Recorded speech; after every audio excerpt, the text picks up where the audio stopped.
మీరు అసలు ఇక్కడ ఎన్నేళ్ళ నుంచి ఉంటున్నారు?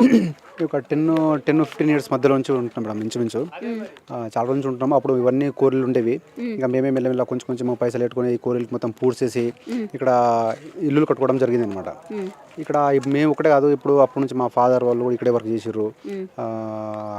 మా ఫాదర్ వాళ్ళు కూడా ఇక్కడే వర్క్ చేసి చాలా రోజుల నుంచి ఉన్నాం, ఇప్పటి నుంచి కాదు, చాలా రోజుల నుంచి ఉంటున్నాము. ఇప్పుడు స్టేట్ ఫైనాన్స్ కార్పొరేషన్ వచ్చి గత సంవత్సరం మా నాన్న ఉన్నప్పుడు, మా తాత ఉన్నప్పుడు లేనిది స్టేట్ ఫైనాన్స్ కార్పొరేషన్.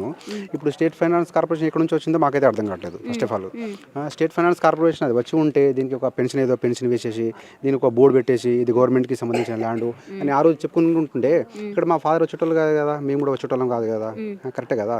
ఇప్పుడు మేమందరం పునరావాసం కింద ఒక ఇల్లు స్టార్ట్ చేసుకున్నప్పుడు, ఇల్లు కట్టుకొని నివసిస్తున్నప్పుడు మా దగ్గర వచ్చి ఇల్లు పలగొట్టేసి ఆ చిన్న చిన్న పిల్లలు చూడండి, ఇప్పుడు మీరు మాట్లాడారు కదా, వాళ్ళకి ఆయన పక్షవాతం రోగి, వాళ్ళ కొడుకు ఏమో ఇక్కడ వరంగల్లో ఉంటాడు.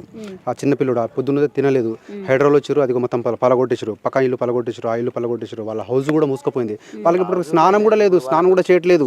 వాళ్ళ ఇల్లు అన్నం వండుకోనికి వాటర్ కూడా లేదు. మరి దానికి ఎవరు ప్రొవైడ్ చేస్తారు? అది ఎవరు ప్రొవైడ్ చేస్తారు? ఆ పిల్లలు అన్నం తినాలా వద్దా? అంటే ఒక గవర్నమెంట్ అనేది స్టేట్ ఫైనాన్స్ కార్పొరేషన్కి దానికోసమే పనిచేస్తుందా, లేకుంటే పేద ప్రజల కోసమే ఏమైనా పనిచేస్తుందా? అంటే మేము కనిపించాము ఆ గవర్నమెంట్కి.